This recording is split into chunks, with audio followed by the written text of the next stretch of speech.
Everyone, so this is Muskan from excellent career point. तो आज हम स्टार्ट करेंगे चैप्टर 10 रेस्पिरेशन इन ऑर्गेनिज्म। आपको नाम से चैप्टर इजी लग रहा है, पर ये है भी, क्योंकि देखो इसमें हम ब्रीथिंग प्रोसेस के बारे में पढ़ेंगे जो हम ऑर्गेनिजम्स ब्रीथ करते हैं। तो सबको पता है रेस्पिरेशन क्या होती है। रेस्पिरेशन मतलब सांस लेना, ब्रीथिंग होता है। तो चलिए हम एग्जाम्पल से समझते हैं रेस्पिरेशन के बारे में। ठीक है, मान लीजिए आप को कहीं पर जाना है, बस से ट्रैवल करना है, पर आपकी बस जो है छूट जाती है। तो आप बहुत तेज़ भागते हो, मतलब आपकी बस जाने वाली होती है और आप बहुत तेज़ भागते हो बस स्टॉप पे जाने के लिए। तो क्या होता है, आपकी ब्रीथिंग जो होती है बहुत तेज़ स्टार्ट हो जाती है उस वक्त पे। अब जहाँ पे आप जाते हो तो आपकी ब्रीथिंग क्यों इतनी फास्ट हो जाती है? क्योंकि आप सारे रास्ते भाग के आए हो। अब देखो क्वेश्चन ये है कि जब हम भागते हैं उसके बाद इतनी तेज़ हमारी सांसें क्यों फूल जाती हैं। आप जब कभी भी गली में रेस लगाते हो, कुछ भी करते हो, तो आप भी देखते होगे कि भाई आप जब भागते हो आपकी सांसें एकदम फूल जाती है भागने के बाद। तो अब ये क्वेश्चन है कि भाई हम रेस्पायर क्यों करते हैं। अब देखो, अगर हम रेस्पायर करते ही क्यों हैं, रीज़न तो पता होना चाहिए ना। ये पढ़ रहे हैं तो हम तो देखो, आपने चैप्टर 2 में क्या पढ़ा कि जो स्मॉल माइक्रोस्कोपिक यूनिट्स हैं वो सेल से बनते हैं। अब जो सेल है वो सबसे छोटा स्ट्रक्चरल फंक्शनल ऑर्गेनिज्म का यूनिट होता है। हर एक सेल को, रेस्पिरेशन का मतलब है ये कि देखो हर एक सेल जो होता है उसको डिफरेंट फंक्शन करता है। हर एक सेल, किसी सेल का अलग फंक्शन है, किसी सेल का अलग फंक्शन है। तो उसको न्यूट्रिशन चाहिए, ट्रांसपोर्ट होना चाहिए, न्यूट्रिशन का ट्रांसपोर्ट होना चाहिए, एक्सक्रीशन होता है, रिप्रोडक्शन होता है। तो इन फंक्शंस को परफॉर्म करने के लिए ये जो न्यूट्रिशन वाले हैं, ट्रांसपोर्ट वाले हैं, एक्सक्रीशन, रिप्रोडक्शन, इन फंक्शन को करने के लिए सेल को क्या चाहिए? सेल को चाहिए होती है एनर्जी।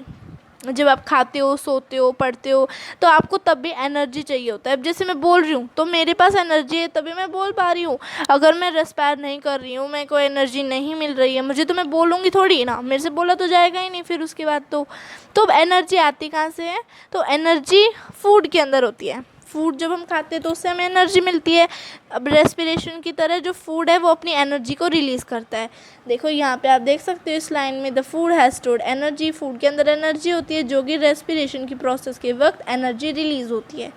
ठीक है, अगला स्टार्ट करते हैं टॉपिक, इसी बारे में पढ़ते हैं और आगे। अब देखो, सभी जो लिविंग ऑर्गेनिज्म है सबको रेस्पिरेशन के थ्रू उनको एनर्जी मिलती है जब वो फूड लेते हैं।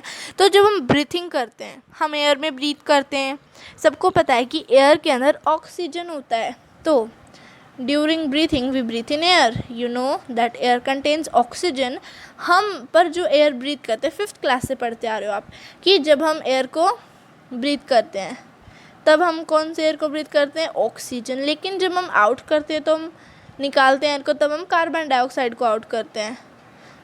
ये आपको पता तो होना ही चाहिए कि हम कैसे करते हैं। तो ये बहुत ही सिंपल जो है टॉपिक है कि हम जब सांस लेते हैं तो ऑक्सीजन और बाहर निकालते हैं तब कार्बन डाइऑक्साइड। तो चलिए और शुरू करते हैं आगे।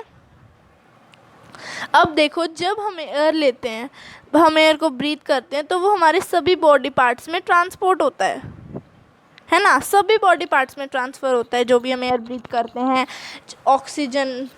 ठीक है, अब जब सभी सेल्स के पास जाता है तभी सेल्स हमारे परफॉर्म करते हैं। जो एयर के अंदर ऑक्सीजन होता है वो फूड को ब्रेक डाउन करता है।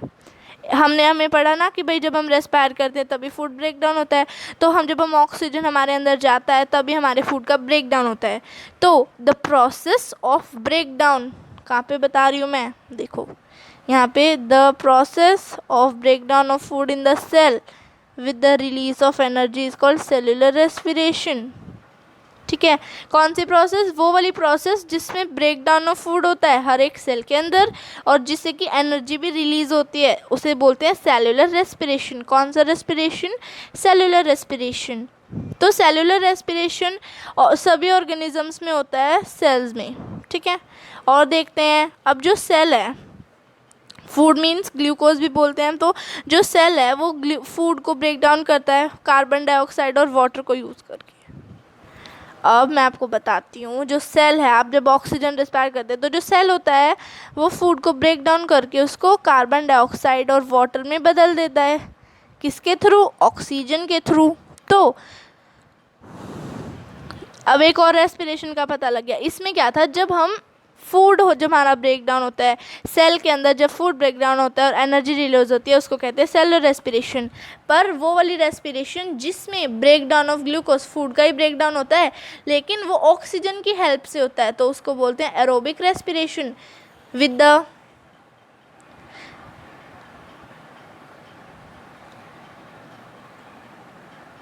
तो एक मिनट रुकिए। क्या पढ़ा आपने? Aerobic respiration, food break down with help of oxygen. तो जो फूड है ना वो ऑक्सीजन के थ्रू होता है,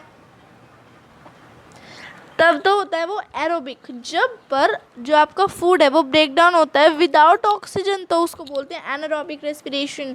तो when the use of oxygen, aerobic respiration, without using oxygen, anaerobic respiration. So this is your point. So what is the equation? Glucose in presence of oxygen, carbon dioxide plus water plus energy. Glucose फिर क्या मिलता है हमको? Carbon dioxide plus water मिलता है और साथ साथ एनर्जी मिलती है ऑक्सीजन की प्रेजेंस में। अब आपको क्या पता होना चाहिए? आपको ये पता होना चाहिए कि जो हैं कुछ ऑर्गेनिजम्स होते हैं जो कि एब्सेंस ऑफ एयर, उन्हें एयर की ज़रूरत ही नहीं होती और फिर भी वो सर्वाइव करते हैं। तो उन ऑर्गेनिजम्स का नाम है यीस्ट। देखिए यहाँ पे आपको दिख रहा है यीस्ट है ये इनको बोलते हैं एनारोब्स, जिनको एयर की ज़रूरत नहीं होती है। ये अपनी एनर्जी को एनारोबिक रेस्पिरेशन से लेते हैं, जिसमें कि एब्सेंस ऑफ ऑक्सीजन होता है और फूड ब्रेक डाउन होता है। ठीक है, ऑक्सीजन के एब्सेंस में जो ग्लूकोज होता है वो अल्कोहल के फॉर्म में ब्रेक डाउन होता है और कार्बन डाइऑक्साइड। देखो मैं आपको एक चीज़ से समझा देती हूँ। देखो जब हमारी ऑक्सीजन वाली रेस्पिरेशन होती है तब हमें क्या मिलता है? हमें CO2 मिला, वाटर मिला, प्लस मिली हमें एनर्जी। लेकिन जब हम विदाउट ऑक्सीजन से लेते हैं तब हमें क्या मिलता है? तब हमें मिलता है अल्कोहल प्लस CO2। इसकी भी इक्वेशन है, देख सकते हो यहाँ पे क्या मिला हमें? कार्बन डाइऑक्साइड मिला, अल्कोहल मिला और एनर्जी तो हमें हर रेस्पिरेशन में मिलती है। ठीक है, अगला क्या है? अगला आपको दिया है, अब देखो जो वन मसल सेल होता है वो भी रेस्पायर करता है। हर एक मसल सेल भी एनारोबिकली रेस्पायर करता है पर एक शॉर्ट पीरियड ऑफ टाइम के लिए। अब आप सोचोगे मसल सेल एनारोबिकली करता तो कैसे है, लेकिन पर वो शॉर्ट पीरियड ऑफ टाइम के लिए क्यों करता है? क्योंकि वो इसलिए करता है जब डेफिशिएंसी होती है ऑक्सीजन की हमारी बॉडी के अंदर। देखो जब आप हैवी एक्सरसाइज करते हो, आपने खुद ही नोटिस की होगी ये चीज़, जब आप हैवी एक्सरसाइज करते हो, फास्ट रनिंग करते हो, साइकिलिंग करते हो, वॉकिंग करते हो या फिर कुछ भी करते हो जिसमें कि हमें बहुत ज़्यादा एनर्जी की डिमांड लगे, तो उसमें जो ऑक्सीजन की सप्लाई होती है ना वो लिमिटेड रहती है। अब ये तो नहीं है कि आप भाग रहे हो तो ऑक्सीजन की सप्लाई बढ़ा देंगे, नो, ऑक्सीजन तो उतनी मिलती है जितनी आप हमेशा लेते हो, पर उस वक्त आपको हाई एनर्जी की तो ज़रूरत होती है। इसलिए क्या होता है, एनारोबिक रेस्पिरेशन तब टेक प्लेस करती है। क्यों? जिससे कि you can take the energy, आपको एनर्जी मिल सके। तो जो एनारोबिक रेस्पिरेशन है वो मसल सेल में होता है। मसल्स आपकी ये परफॉर्म करती हैं जब ऑक्सीजन की कमी हो जाती है हैवी एक्सरसाइजेज में। इक्वेशन क्या है इसकी? इक्वेशन है इसकी, in the absence of oxygen glucose in muscles plus lactic acid, इससे लैक्टिक एसिड और एनर्जी हमें मिलते हैं हमारे एनारोबिक रेस्पिरेशन में। तो आप देख सकते हो ड्यूरिंग एक्सरसाइज सम मसल्स में रेस्पायर एनारोबिकली। तो अगला स्टार्ट करते हैं, दैट इज़ ब्रीथिंग। अब ब्रीथिंग सबको पता है ब्रीथिंग। अब अगर आप अपने नॉस्ट्रल्स को बंद कर लो, माउथ को बंद कर लो और फिर बहुत टाइटली बंद कर लो, तो आप क्या कुछ कंफर्टेबल फील करोगे? नो, आप इनको बंद रख ही नहीं सकते हो क्योंकि आपको रेस्पिरेशन चाहिए। आप ब्रीथ सर्वाइव नहीं कर सकते हो बिना ब्रीथिंग के। तो ब्रीथिंग का मतलब है, what is the meaning of breathing? Breathing means taking in air rich in oxygen, ऐसी एयर को अंदर करना जो कि ऑक्सीजन में रिच हो, और गिविंग आउट एयर, और कौन सी एयर बाहर निकालना जो कि कार्बन डाइऑक्साइड में रिच हो, विद द रेस्पिरेटरी ऑर्गन्स। ठीक है, अब जो एयर हम अंदर लेते हैं, अब हमने ब्रीथिंग का तो पढ़ लिया कि ब्रीथिंग मतलब एयर को जो हम लेते हैं जो कि ऑक्सीजन में फुलफिल होती है और बाहर निकालते तो वो कार्बन डाइऑक्साइड में। तो इन प्रोसेस के नाम है जब हम एयर को अंदर लेते हैं। The taking in of air rich in oxygen, जब हम ऑक्सीजन वाले एयर को अंदर लेते हैं तो उसे बोलते हैं इनहेलेशन, जब हम सांस अंदर खींचते हैं। जब हम सांस को बाहर फेंकते हैं कार्बन डाइऑक्साइड के थ्रू, कार्बन डाइऑक्साइड के साथ, उसको बोलते हैं एक्सहेलेशन। अंदर लेने को इनहेलेशन, बाहर फेंकने को एक्सहेलेशन। ठीक है, सो ब्रीथिंग में दो चीज़ें होती हैं, इनहेलेशन और एक्सहेलेशन। सो अब एक और चीज़ है ब्रीथिंग रेट। अब द नंबर ऑफ टाइम, जब एक पर्सन जो है कितने टाइम मिनट में ब्रीथ करता है, मतलब कि आपने जैसे मैं पढ़ा रही हूँ, अब मैं या आप पढ़ा रहे हो, आप किसी को भी कुछ भी बोलते हो तो आप एक सांस लेते हो साथ साथ, ये तो नहीं आपकी सांस रुक जाती है। तो ब्रीथिंग रेट का मतलब है कि भाई 1 मिनट में एक बंदा कितना बार ब्रीथ करता है, कितनी बार इनहेलेशन एक्सहेलेशन करता है। So the number of times a person breathes in a minute, कितनी बार ब्रीथ करता है, सो बोलते हैं ब्रीथिंग रेट। ब्रीथिंग में जो इनहेलेशन है एक्सहेलेशन है दोनों साथ साथ प्लेस करते हैं, सबको पता है। ब्रीथ का मतलब है inhalation plus exhalation. Okay, so let's do the next topic. Start करते हैं, हाउ डू वी ब्रीथ, हम ब्रीथ करते कैसे हैं। पढ़ लिया ब्रीथिंग क्या है, ब्रीथ क्यों होता है, रेस्पिरेशन कैसे करते हैं, अब क्या है ब्रीथिंग होती किस तरह से है। तो अब मैकेनिज़्म है इसका। अब हम आपको सबको पता है कि हम सांस नॉर्मली नॉस्ट्रल से, मतलब कि नाक से लेते हैं अंदर, जब हम एयर को इनहेल करते हैं, ठीक है, तो वो हमारी नॉस्ट्रल से। अब मैं आपको बता रही हूँ कि एयर जाती कहाँ कहाँ है जब भी हम इनहेल करते हैं। तो देखो आपने इनहेल किया एयर को नॉस्ट्रल से, सिंपली जब आपने नॉस्ट्रल से एयर इनहेल किया, मैं आपको साथ साथ अंडरलाइन करके दिखा देती हूँ। So normally we take in air through our nostrils, पर जब हमने एयर को इनहेल किया देन वो हमारे नेज़ल कैविटी के थ्रू निकलता है।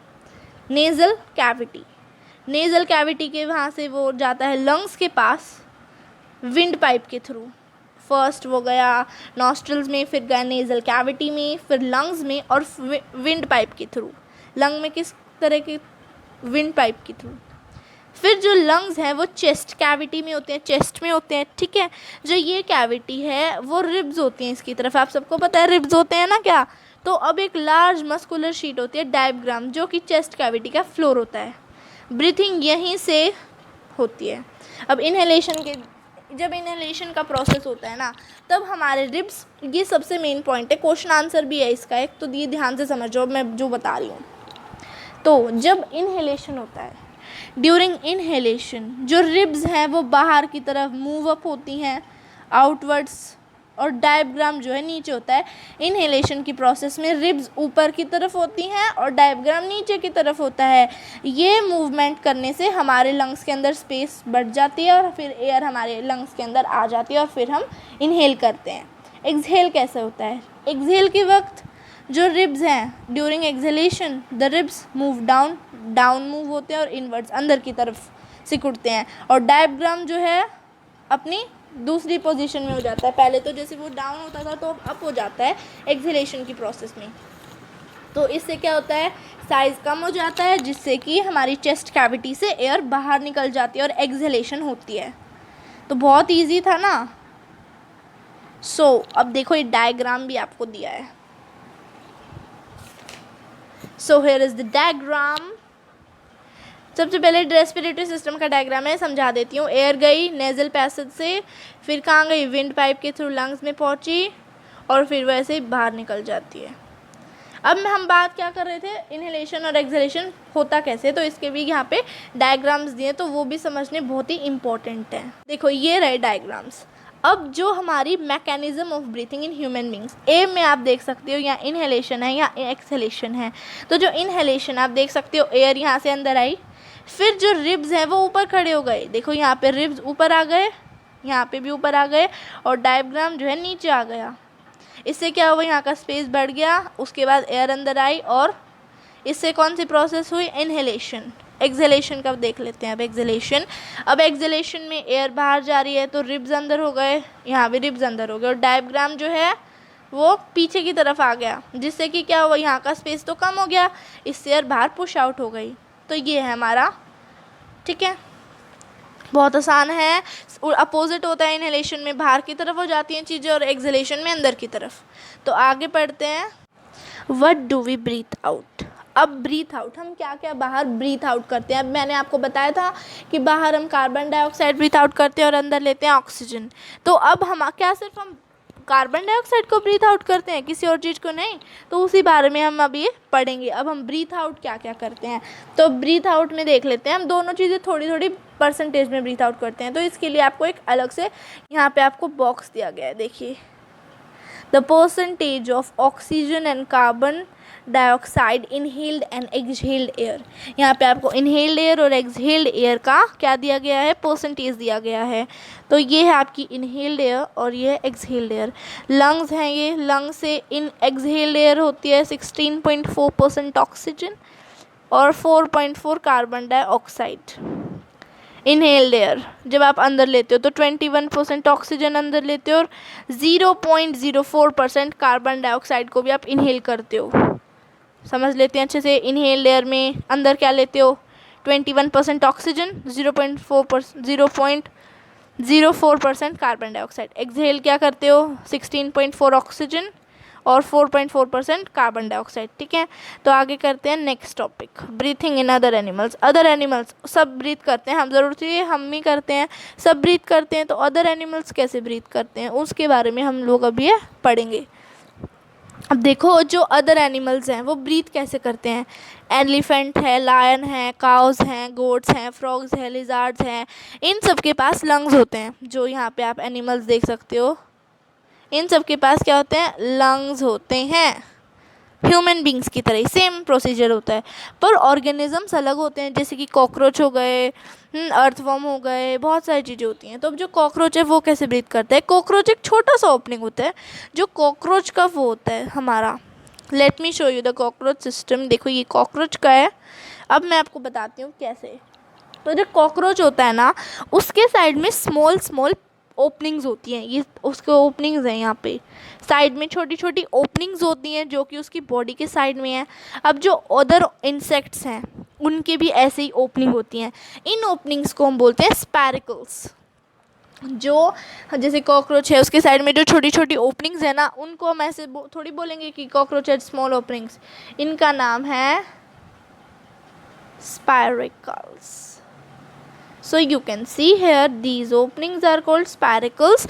अब जो इंसेक्ट्स हैं उनमें एक इन नेटवर्क होता है एयर ट्यूब्स का, जिसे कि ट्रैचिया बोलते हैं। क्या बोलते हैं, ट्रैचिया।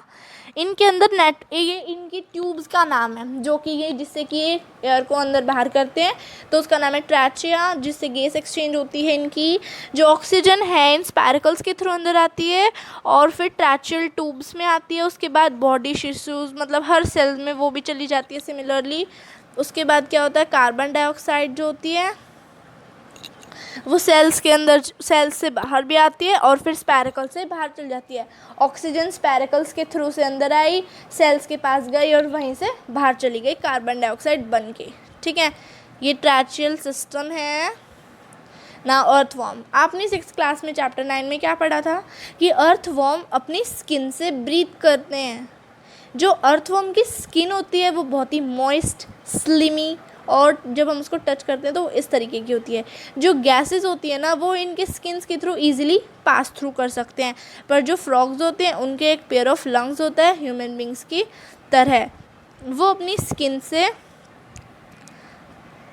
से लंग्स से दोनों से ब्रीथ कर सकते हैं फ्रॉग्स।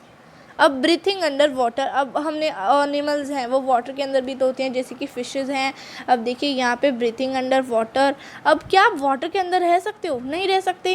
ह्यूमन बींग्स तो नहीं रह सकते ना वाटर के अंदर, पर अदर लिविंग ऑर्गेनिजम्स जैसे कि फ़िश वो कैसे रहती हैं, तो ये तो आप सोचते होगे बहुत बार, तो यहाँ पे हम पढ़ लेंगे।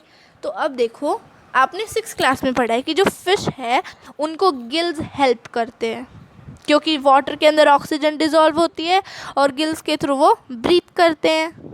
विच फिश गिल्स स्किन के अंदर की प्रोजेक्शन होते हैं। आपने देखे होंगे कि गिल्स कैसे करते होंगे, मतलब मदद हेल्प कैसे करते होंगे। तो गिल्स जो होते हैं ना बहुत ही अच्छे से सप्लाई हो जाते हैं ब्लड वेसल से। अच्छे से गैस एक्सचेंज हो जाता है उनका ब्लड वेसल्स के थ्रू, ठीक है। नेक्स्ट है do plants also respire, plants क्या सच में रेस्पायर करते हैं? अब देखो ह्यूमन बींग्स के बारे में आपने पढ़ा, एनिमल्स के बारे में पढ़ा, और अब प्लांट्स के बारे में। अब प्लांट्स भी लिविंग ऑर्गेनिजम्स है तो वो रेस्पायर तो करते होंगे। तो आपको जैसे कि पता है, आपने 6th क्लास में पढ़ा है कि जो लिविंग ऑर्गेनिज्म है वो अपने सर्वाइवल के लिए वो रेस्पायर करते हैं। ऑक्सीजन को वो भी अंदर लेते हैं और कार्बन डाइऑक्साइड बाहर देते हैं। तो आगे करते हैं। अब जो सेल्स हैं oxygen, in the cells oxygen use to break down glucose into carbon dioxide, उनके भी सेल्स हैं ऑक्सीजन को ब्रेक डाउन करते हैं किसमें? कार्बन डाइऑक्साइड में। जैसे कि अदर ऑर्गेनिजम्स में पढ़ा आपने। जो प्लांट है हर एक पार्ट इंडिपेंडेंटली ऑक्सीजन को ले सकता है और कार्बन डाइऑक्साइड निकाल सकता है। तो आपने चैप्टर 1 में पहले से पढ़ा है कि जो प्लांट्स लीव्स होते हैं उनमें टाइनी पोर्स होते हैं जिनको स्टोमेटा बोलते हैं, यही यूज्ड होते हैं एक्सचेंज ऑफ गैसेस में, ठीक है, गैसेस के एक्सचेंज में, स्टोमेटा, ठीक है। अदर ऑर्गेनिजम्स की तरह रूट सेल्स भी ऑक्सीजन, रूट सेल्स जो होते हैं उनको भी ऑक्सीजन चाहिए होता है एनर्जी जनरेट करने के लिए, क्योंकि सभी रेस्पायर किस लिए करते हैं? एनर्जी के लिए। तो रूट सेल्स इन्हें एनर्जी प्रोवाइड करते हैं, ठीक है। So this is your chapter friends, this is the full chapter. तो फ्रेंड्स मैं आशा करती हूँ आपको ये चैप्टर अच्छे से समझ आ गया होगा। वैसे तो बहुत ही इजी चैप्टर था ये। तो फ्रेंड्स प्लीज़ अगर आपको समझ आ गया हो तो लाइक कर दो, please like, share and subscribe friends, जिससे कि मैं आपके लिए ऐसे ही वीडियोस लाती रहूं और आपके नॉलेज को एनहेंस होती रहे। Okay friends, bye bye and thank you for all that has subscribe my channel.